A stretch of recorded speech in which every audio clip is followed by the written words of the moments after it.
오늘 하나님께서 우리에게 주시는 말씀은 요한복음 17장 15절의 말씀입니다. 이제 하나님의 말씀을 받들어 봉독합니다. 내가 비옵는 것은 그들을 세상에서 데려가시기를 위함이 아니요 다만 악에 빠지지 않게 보존하시기를 위함이니이다. 아멘. 오늘은 악을 이기고 세상에 속하지 말라라는 제목을 가지고 하나님의 말씀을 전하도록 하겠습니다. 첫 번째, 하나님의 뜻. 하나님의 뜻. 두 번째, 보전의 은총. 이렇게 두 가지로 하나님의 말씀을 전합니다. 먼저 하나님의 뜻에 관한 것입니다. 예수님을 통해서 명시되어진, 선포되어진 하나님의 뜻은 선명한데 그것은 예수님의 기도에 나와 있습니다. 내가 비옵는 것은 그 다음에 나오는 것인데 그들을 세상에서 데려가시기를 위함이 아니요 다만 악에 빠지지 않게 보존하시기를 위함이니이다. 예수님의 기도의 내용은 성도가, 제자가 악에 빠지지 않는 삶을 사는 것, 그것을 예수님은 희망하셨고 요구하셨고 또한 소망하셨으며 그것을 위해서 기도하고 계십니다. 예수님에게 있어서 악이란 개념은 굉장히 혐오스러우면서도 이질적인 용어요 개념입니다. 그래서 예수님께서는 이 악에 관한 것을 마태복음에서도 또 산상수훈에서도 또 주 기도문을 통해서도 역시 악을 언급하고 있습니다. 산상수훈의 핵심인 마태복음 6장 9절로 13절에 성경은 다음과 같이 기록을 합니다. 하늘에 계신 우리 아버지여, 이름이 거룩히 여김을 받으시오며 나라가 임하시오며 뜻이 하늘에서 이루어진 것 같이 땅에서도 이루어지이다. 오늘 우리에게 일용할 양식을 주시옵고 우리에게 죄 지은 자를 사하여 준 것 같이 우리 죄를 사하여 주시옵고 우리를 시험에 들게 하지 마시옵고 그 다음에 다만 악에서 구하시옵소서. 나라와 권세와 영광이 아버지께 영원히 있사옵나이다. 이렇게 주기도문을 가르쳐 주면서 우리 죄를 사하여 주시옵고 그 다음에 우리를 시험에 들게 하지 마시옵고 다만 악에서 구하시옵소서. 마태복음 6장 산상수훈에서도 악에서 구하시옵소서라고 그것을 매일 해야 할 기도의 내용으로 주님께서 강조하시고 가르쳐 주신 것은 그만큼 악은 우리 가까이에 엄습해 있고 또 우리의 삶의 저변에 또 존재의 저변에 또 상황의 저변에 악이 분포되어 있고 내재해 있고 악이 살아서 기승을 부리고 있다는 것을 의미하는 것입니다. 악이 이처럼 굉장히 가까이 와 있기 때문에 이 악을 이기는 것, 또 악에 빠지지 않는 것, 이것은 굉장히 중요한 하나님의 관심사요, 또 예수님의 요구사항, 또 기대라고 할 수 있습니다. 로마서를 통해서도 이 악이라는 것이 얼마나 예수님께서 혐오하는 것인지 또 악의 배후인 사단 마귀를 얼마나 예수님께서 극혐 매우 좋지 않게 생각하시는지 사단에 대해서 아주 강력하게 응징할 것에 대하여 심판할 것에 대해서 또 선언을 합니다. 로마서 전반적으로 이런 내용이 많이 있는데 바울 사도를 통해서 로마서를 끝내면서 로마서 16장 20절에 이렇게 한 번 더 언급을 합니다. 평강의 하나님께서 속히 사탄을 너희 발 아래에서 상하게 하시리라. 평강의 하나님께서 속히 사탄을 너희 발 아래에서 상하게 하시리라. 이렇게 로마서 16장 20절에서 이 사단을 멸할 것을 명령하고 또 선포하고 있습니다. 그런가 하면 로마서 12장에서도 이 바울 사도는 이 악에 대하여 또 사단에 대하여 다시 한번 강조합니다. 로마서 12장에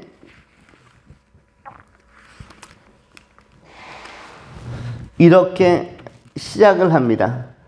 12장 1절 2절 그러므로 형제들아 내가 하나님의 모든 자비하심으로 너희를 권하노니 너희 몸을 하나님이 기뻐하시는 거룩한 산제사로 드리라. 이는 너희의 드릴 영적 예배니라. 너희는 이 세대를 본받지 말고 오직 마음을 새롭게 함으로 변화를 받아 하나님의 선하시고 기뻐하시고 온전하신 뜻이 무엇인지 분별하도록 하라. 그리고 로마서 12장 1절 2절 이렇게 시작해서 마지막 절 21절에 악에게 지지 말고 선으로 악을 이기라. 악에게 지지 말고 선으로 악을 이기라. 악에게 너무 쉽게 주도권을 내주지 말고 악에게 너무 손쉽게 저항도 하지 못하고 무기력하게 지지 말고 선으로 악을 이기라. 이것이 로마서 12장 21절에 다시 한번 강조하고 있는 것입니다. 이 악에게 이기지 못하면 세속화의 흐름, 이 세상을 본받는 유형으로 결론 지어질 수 있고 우리가 이 세대를 본받고 이 세대를 따라가기에 급급한 이 세상의 노예가 되고 마는 것입니다. 우리가 악과 싸우되 철저하게 싸우고 죄와 싸우되 피 흘리기까지 싸우고 사단 마귀와 우리가 담대히 대결하고 대적하며 예수 이름으로 추방해야 할 것입니다.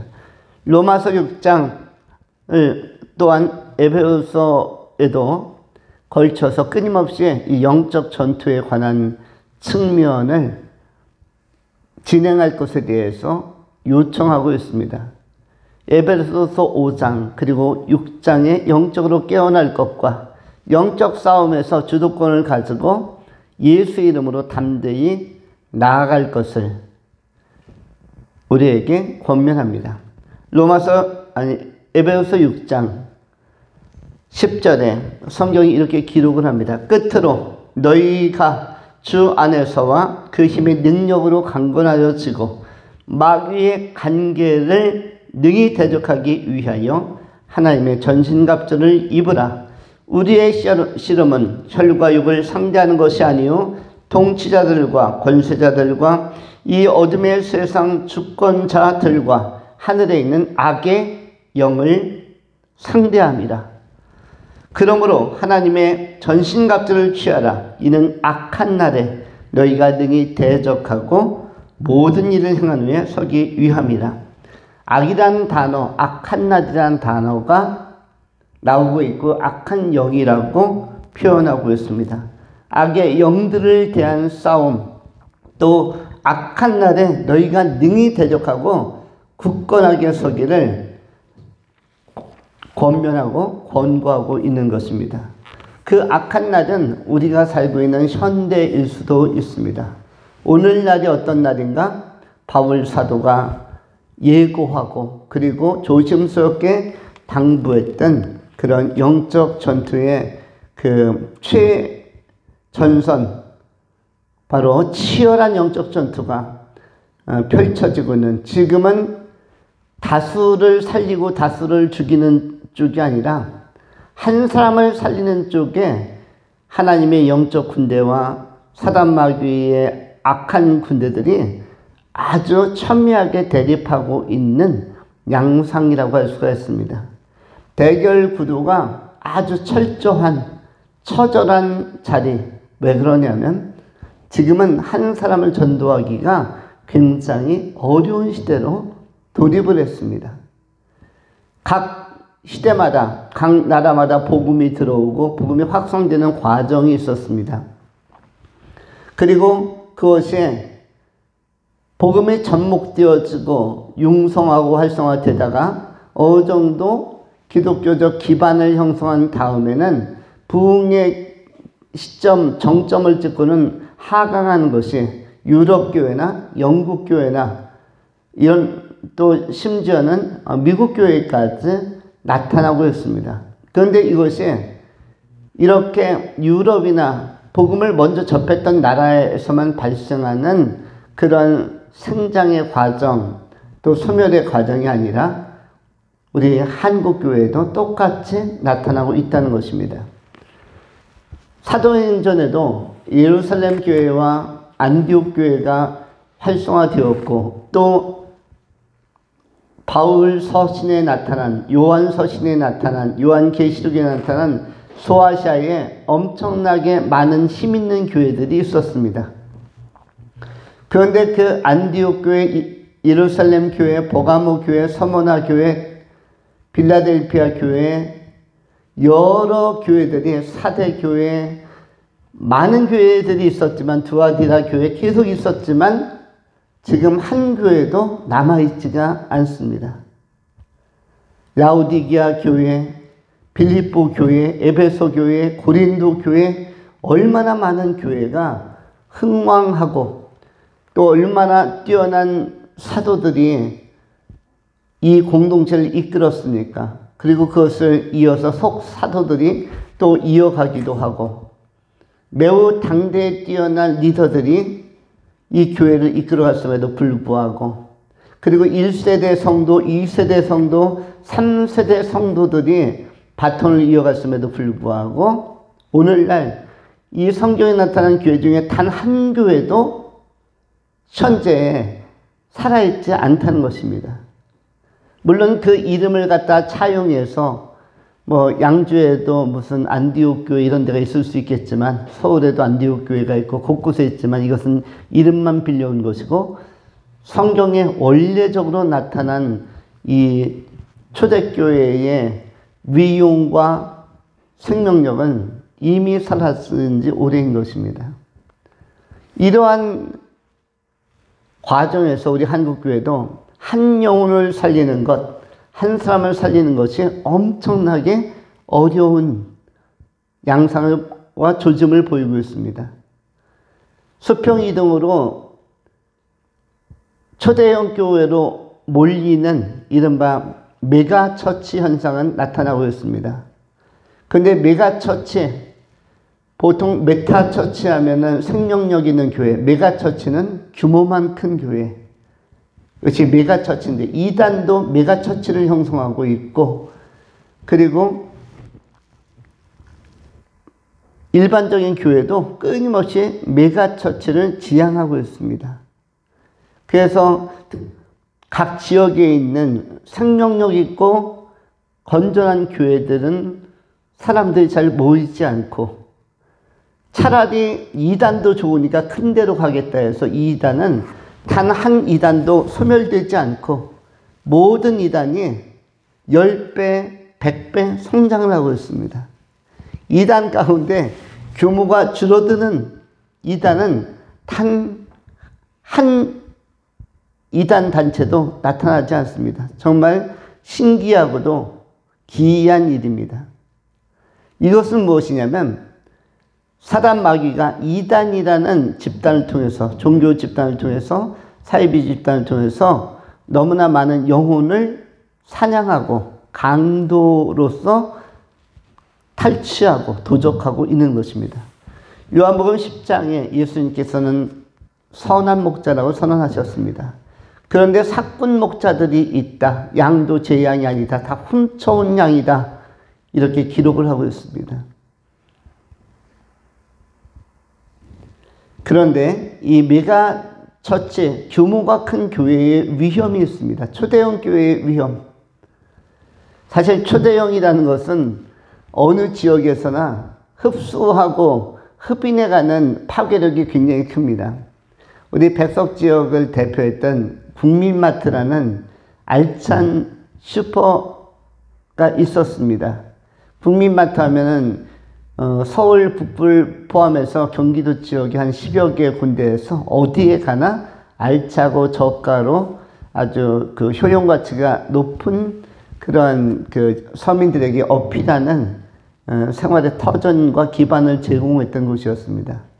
근데 국민마트 앞에 지금 길 건너에 푸르네마트라는 것이 국민마트의 3배 이상의 규모를 가지고 딱 들어오니까 며칠 전 제가 그 국민마트를 꼭 가봐야겠다. 왜냐면 지난 10여 년간 활용했던 우의와 우정과 의리가 있지. 어떻게 푸르네마트만 가겠는가. 근데 푸르네마트를 한번 갔더니 물품이 너무나 많고 또 특별히 오픈 세일을 하면서 아주 파격적인 가격으로 모든 물품을 팝니다. 제가 지난 추석 기간에 그 샤인머스켓 그 단맛이 나는 포도를 사고 싶어서 어느 지역에서 아주 할인을 많이 한다고 해가지고 25,000원에 샤인머스켓 3송이를 주문을 해서 받았습니다. 그런데 이 푸르네마트에 갔더니 6,900원 정도 합니다. 6,900원. 그래서 와, 지난 가을 불과 2달 전에 싸다고 해서 구입한 것에 3분의 1 가격밖에 안 되는 가격에 여기서 판매를 하고 있습니다. 그러다 보니까 이쪽은 엄청나게 사람들이 많이 몰리고 또 파리바게트도 들어오고 또 2층에는 굉장히 준수한 카페와 음식점도 지금 한참 준비하고 있습니다. 그래서 제가 측은지심이 들어서 다음 날은 반드시 국민마트를 가야겠다. 그래서 국민마트를 진짜 의욕적으로 은행에 들릴 겸 해서 딱 들어갔는데 직원은 딱 3명이 있었습니다. 원래 한 20명 정도가 직원이 활발하게 움직였던 곳인데 딱 3명이 있었고 그 다음에 손님은 저 포함해서 4명이 있었습니다. 저 포함해서 4명. 원래 그 시간대면 그야말로 한 40명에서 한 100명 사이는 왔다 갔다 해야 되는 시간대인데 그래서 좀 안쓰러운 마음이 있었습니다. 결국 뭐에 의하여 흡수된 것이냐면 메가 시스템. 이 대형화에 의해서 그 흡수해버린 것입니다. 그렇게 흡수해놓고 나서는 어떻게 하죠? 나중에 값을 천천히 올려가는 것입니다.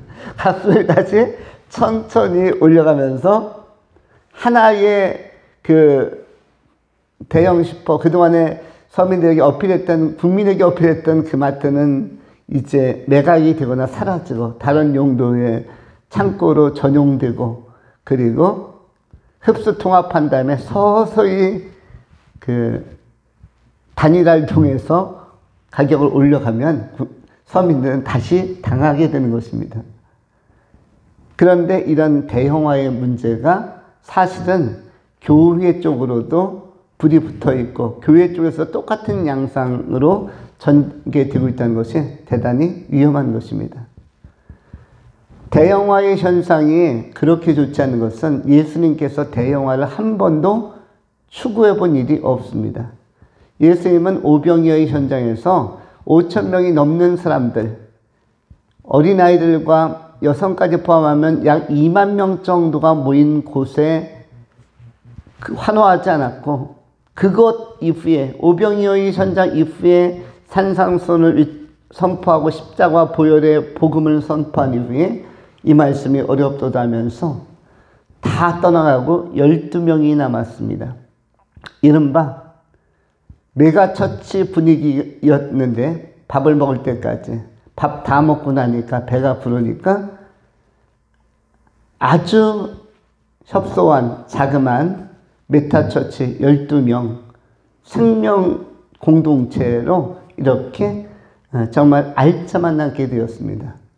그러면 조금 아까 오병이어의 현장에 있었던 2만 명 정도 모였던 이 군중이 진짜인지 아니면 끝까지 말씀 때문에 이 말씀이 어렵지만 주의 말씀이 여기 있사오며 우리가 누기를 가오리까 해서 끝까지 남아있던 이 예수의 공동체 12명이 남았던 공동체가 진짜입니까? 우리는 무엇이 진짜인지 아닌지를 알 수가 있는 것입니다.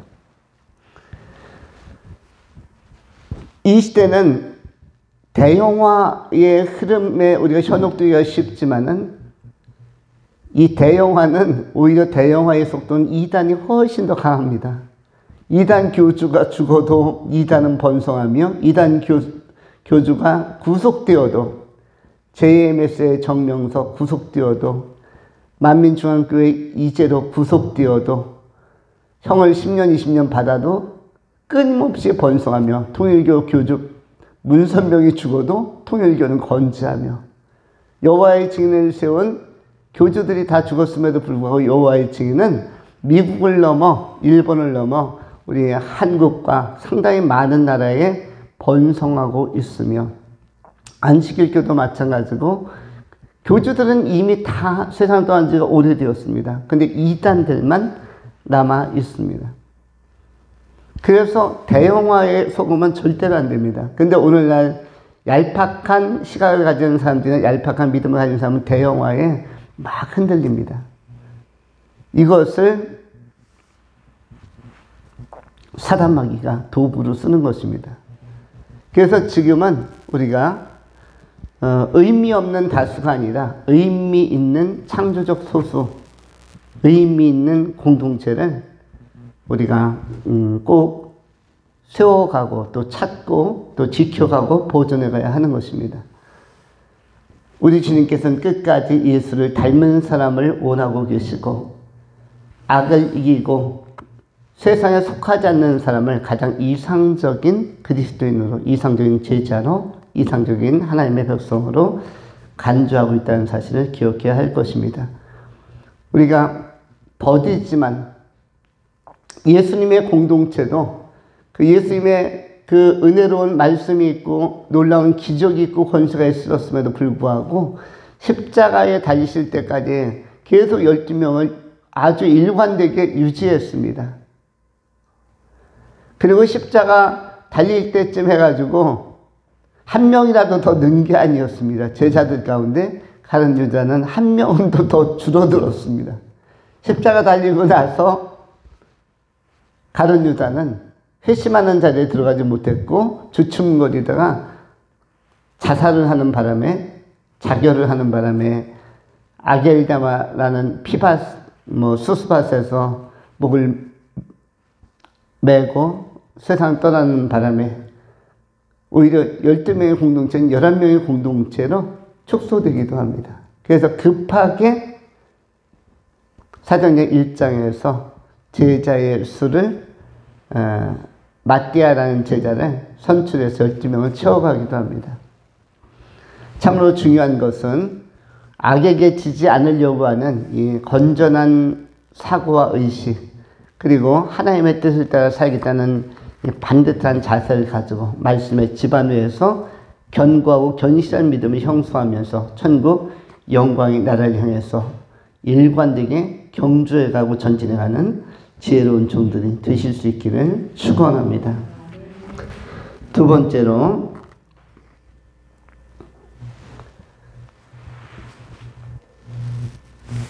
보존의 은총에 관하여 말씀 나누겠습니다.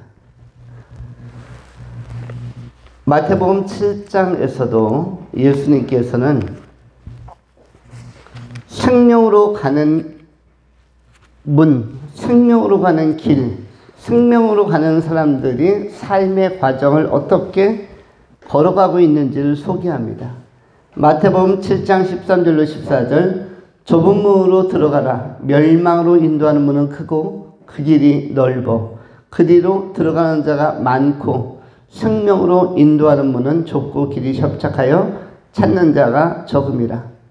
이 말씀이 진리라면, 이 말씀은 예수님의 말씀이기 때문에 참인데, 참이라면 우리가 하나의 분별의 기준과 척도, 분별의 어떤 시금석, 잣대를 우리가 바르게 정주준하고 바르게 우리가 확정하고 살아가야 할 것입니다. 좁은 문으로 들어가라. 이것이 예수님의 우리를 향한 요구였습니다. 넓은 문이 아니었습니다. 좁은 문의 특성은 무엇이냐면 좁은 문은 사람들이 들어가기에 굉장히 불편한 것입니다. 열악한 것입니다. 넓은 문은 문이 넓으니까 쉽게 들어가고 편리한 것입니다. 그런데 멸망으로 인도하는 문은 크다고 되어 있습니까? 작다고 되어 있습니까? 멸망으로 인도하는 문은 크고 그 길이 넓어 그리로 들어가는 자가 많다. 오늘날 이 시대에도 멸망으로 인도하는 문, 크고 편리한 쪽으로 다수가 들어가고 있습니다. 소수가 들어가는 것이 아니라 너무 많은 사람들이 앞다투어 들어가고 있는 것입니다. 대표적으로 이단들 하면은, 이단하면 10만에서 100만까지 모이는데 멸망으로 인도한 문은 어떻습니까? 크고 넓어서 그리로 들어간 자가 엄청나게 많습니다. 엄청나게 많습니다. 그럼에도 불구하고 자신의 선택에 대하여, 자기가 가는 집단에 대하여 회의를 느끼거나 아니면 반대 질문을 하거나, 내가 이렇게 큰 집단에 이단이라고 분류되는 이런 곳에 계속 가는 것이 과연 옳은 것일까? 친구들에게 속이면서까지 계속적으로 이단으로, 신천지로 가는 사람도 있고, 여호와의 증인으로 가는 사람도 있고, 몰몬교로 가는 사람들도 있고, 다양한 이단으로 갑니다. 통일교로 가는 사람도 있고. 그런데 이 특성이 무엇이냐면, 그리로 가는 자가 많다. 크고 많은 사람이 들어가고 편리하고, 이른바 우리가 초도에 얘기했던 대형화의 양상이 이미 예수님께서 예언한 2000년 전의 말씀에 나와 있는 것입니다. 그러나 예수님께서 14절에 말씀한 것은 생명으로 인도하는 문은 좁고 길이 협착하여 찾는 자가 적음이라. 생명으로 인도하는 문, 달리 표현하면 생명으로 인도하는 교회라고 한다면, 이 문을 교회로 해석을 한다면 생명으로 인도하는 교회는 좁고 길이 협착하여 찾는 자가 적음이라. 오늘날도 소형 교회는 찾는 자가 많습니까? 적습니까? 굉장히 적습니다. 그리고 소형 교회까지 오는 것을 굉장히 어려운 길로, 무슨 협착한 길을 찾아오는 것처럼 굉장히 마음에 갈등을 하면서 옵니다. 언제부터 그렇게 큰 인물이었다라고 소형 교회를 찾는 것이, 믿음은 소인배인데 도대체 뭐가 대인배이길래 작은 교회, 가까운 교회 찾는 것을 그렇게 두려워하는 것입니까? 많이 모인 곳을 좋아하는 사람들이 대부분 이단에 현혹이 된 것입니다. 허황된 것입니다. 여러분, 지구는 어떤 생물이 마지막으로 멸망을 했습니까?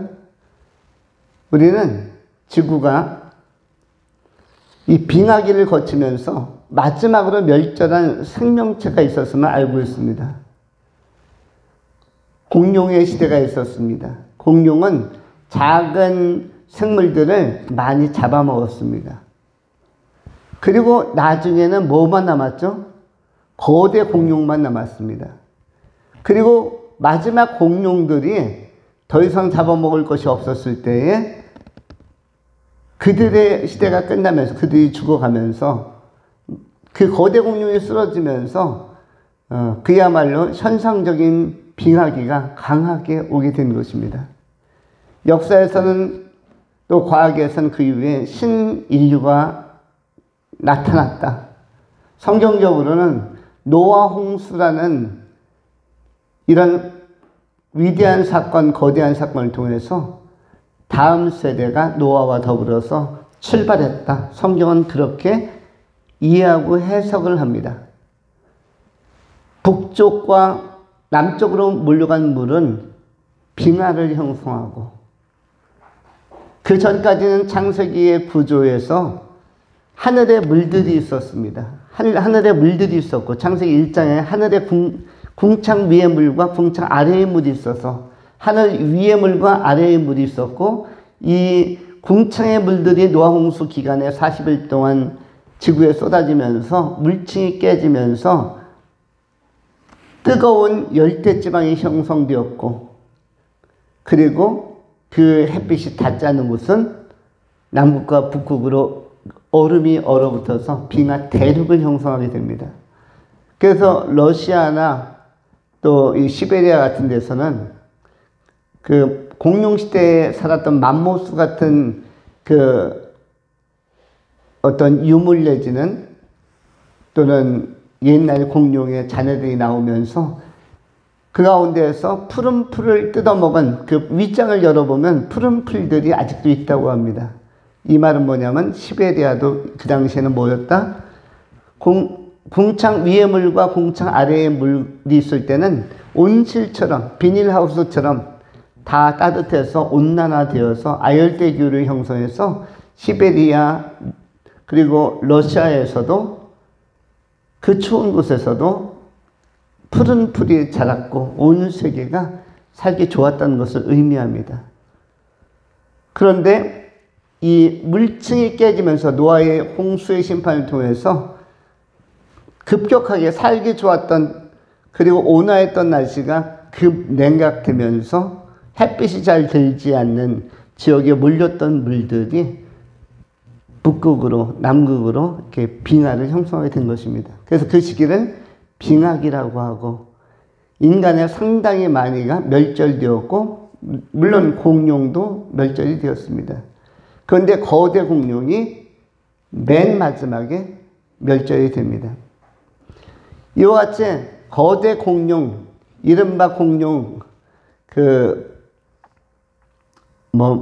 메가 드래곤인지 뭔지 모르겠어요. 아주 큰 공룡들이 멸절하면서 그러면서 그것들이 인류의 미래에 약간의 유익은 줍니다.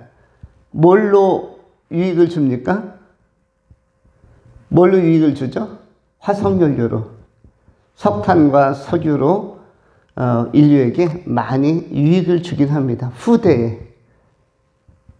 나중에 그 노아 홍수의 격변 속에서 수많은 목재들이 거꾸로 처박히면서 눌리고 고온 고압에 눌리면서 탄화되고 우리가 그것을 나중에 석탄으로 캐내게 되어지고 그리고 공룡들이 많이 그리고 이런 생물체들이 생명체들이 동물들이 압사된 곳에서는 바로 유전층이 발굴되는 것도 우리가 확인할 수가 있습니다. 그것이 근대에 살고 있는 현대에 살고 있는 우리에게 약간의 유익을 주긴 하지만 그러나 현상적으로는 거대 공룡의 시대가 온 것은 그 다음에 끝이 될 수도 있다는 것입니다.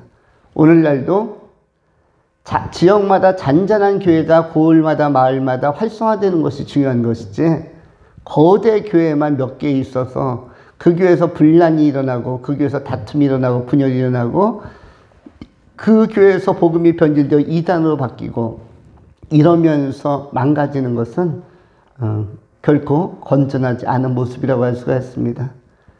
우리는 끝까지 쇠 속에 물들지 않는 것이 대단히 중요합니다. 성도들도 쇠 속에 물들지 않고 그리고 교회도 쇠 속에 물들지 않고 이 쇠속화를 굉장히 조심해야 할 것입니다. 우리가 읽었던 로마서 12장 2절에 너희는 이 세대를 이 세상을 본받지 말고 오직 마음을 새롭게 함으로 변화를 받아 하나님의 선하시고 기뻐하시고 온전하신 뜻이 무엇인지 분별하도록 하라. 이 세상과 이 세대를 본받아서는 안 되는 것입니다. 그리고 대형화 일변도로 가는 세상은 대형화로 갑니다. 백화점도 크게 체육관도 크게 축구장도 크게 슈퍼나 이런 것도 크게 약국도 크게 초대형이 하나 등장하면 나머지를 다 흡수하고 교회도 크게 그쪽으로 가는 것이 일반적인 세대와 세상의 흐름이지만 그러나 성경은 그것을 지지하지는 않습니다. 왜냐하면 초대교회에 생명력 있던 교회들 중에 큰 교회가 예루살렘 교회를 어느 정도 크다고 할 수 있지만 그걸 빼놓은 건 다 작은 교회였습니다. 라오디게아 교회는 불과 한 10명도 되지 않는 그리고 바울 사도가 2주 동안 머물면서 복음 전했던 곳인데 그렇게 활성화되지는 않은 곳이었습니다. 그러나 성도들에게 뭐가 있어서? 열정이 있어서 그리고 그들 안에 그리스도를 향한 뜨거운 사랑이 있고 복음에 대한 확신이 있어서 많은 생명을 살릴 수가 있었고 좋은 인재들을 배출할 수가 있었던 것입니다.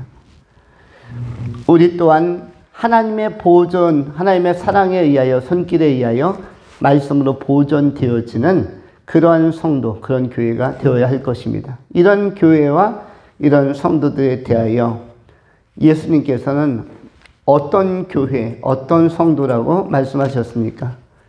마태복음 16장에 예수님께서 교회를 세우고 싶은데 그 교회는 음부의 권세가 이기지 못하는 교회다라고 말씀하셨습니다. 마태복음 16장 16절 시몬 베드로가 대답하여 이르되 주는 그리스도시요 살아계신 하나님의 아들이시니이다. 예수께서 대답하여 이르시되 바요나 시몬아 네가 복이 있도다. 이를 내게 알게 한 이는 혈육이 아니요 하늘에 계신 내 아버지시니라. 또 내가 내게 이르노니 너는 베드로라. 내가 이 반석 위에 내 교회를 세우리니 음부의 권세가 이기지 못하리라. 이 반석 위에, 너희 고백 위에 내 교회를 세우겠다. 그리고 그 교회, 예수님의 교회, 내 교회의 특성은 음부의 권세가 이기지 못하는 교회. 사단의 영, 마귀의 영, 그런 속임수가 통하지 않는 교회 공동체, 탄탄한 말씀의 반석 위에 견실하게 서가는 교회, 그런 성도들로 형성된 교회, 이런 교회를 세우겠다고 말씀해 주신 것입니다. 우리 삶의 길 공동체가 이렇게 예수님께서 기대하신 대로 음부의 권세가 이기지 못하는 교회로 단단하게 튼튼하게 세워져야 할 것입니다.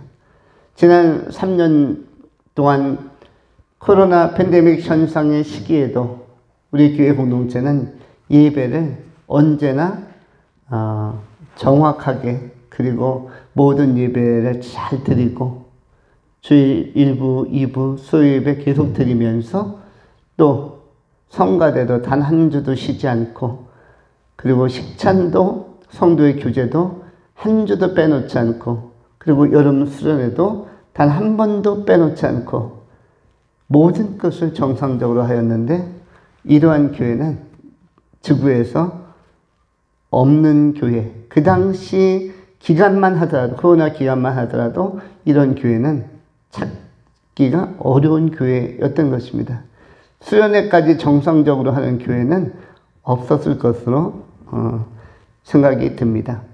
이러한 그야말로 복음을 위하여 헌신한 단단한 복음의 기초 위에서 나올 수 있는 결단들, 이것이 바로 보존받는 상태. 우리 하나님께서 보존하시고, 그리고 본문에 나온 것처럼 악에 빠지지 않게 보존하시기를 위함이라고 하였는데, 악에 빠지지 않게 보호받은 것입니다. 본문에 나오는 보존하다라는 단어는 헬라어로 테레오라는 단어입니다. 테레오는 명사 테로스에서 나온 건데, 보호자, 감시자, 이것이 테레오, 테로스라는 단어의 의미입니다. 마치 목자가 양의 동태를 살피듯이 파수꾼이 그 지형과 그 지경 경내에 있는 상황을 살피듯이 군대에서 보조 쓰는 사람이 적의 동태를 감시하듯이, 요즘은 전자장치로도 그 야간에 어떤 사람이나 사물의, 동물의 이동 경로를 감지하고 추적하기도 하는데, 이런 것이 바로 테로스, 그리고 거기서 나온 것이 보존하다, 감찰하다, 테레오라는 단어인데 오늘 본문에 쓰이고 있는 것입니다. 우리는 하나님의 테레오, 보존하심, 감찰하심, 돌보심 안에서 오늘도 보호받으면서 주님과 동행하는 사람들입니다. 기왕 우리가 건전한 교회, 건강한 교회를 목적하고 소망하였다면, 우리가 이러한 교회에는 우리가 복음도 전하고 또 한 영혼 한 영혼을 어렵지만 이렇게 강권하여 또 채우는 것도 굉장히 좋은 일입니다. 전도의 선한 역사들, 복음을 들고 산을 넘는 자들의 아름다운 수고가 이렇게 멋지고 건강하고 건전한 교회가 세워져 있다면 우리는 이 지역에 있는 사람들을 또 살리는 일에 한 명 한 명 차근차근하게, 지금은 한 명 싸움이라고 할 수가 있습니다. 수평 이동은 많지만 수직 이동, 안 믿는 자가 믿는 이러한 변화는 잘 일어나지 않는 시대이기 때문에 다수를 놓고 싸우는 게 아니라 한 명 한 명을 놓고 철저히 인격으로 우리가 승부하고 영혼을 살리는 이 사명을 주님 다시 오실 그날까지 끊임없이 경주하고 도모에 가실 수 있기를 축원합니다. 기도하겠습니다. 할렐루야. 존귀하신 하나님, 오늘 테레오의 은총에 대하여 또한 보존의 은총과 또 사명에 대하여 또 상고하였나이다. 하나님의 선한 뜻이 악에게 지지 않고 이기는 것이라 하였사오니 우리가 악을 도말하고 악과 싸우되 끝까지 싸워 이길 수 있는 건전하고 거룩한 믿음과 영성도 허락하여 주옵소서. 세상 끝날까지 우리의 삶과 우리의 가정과 우리의 공동체를 지켜주시기를 구하오며 신실하신 우리 구주 예수 그리스도 이름으로 축복하며 기도하옵나이다. 아멘.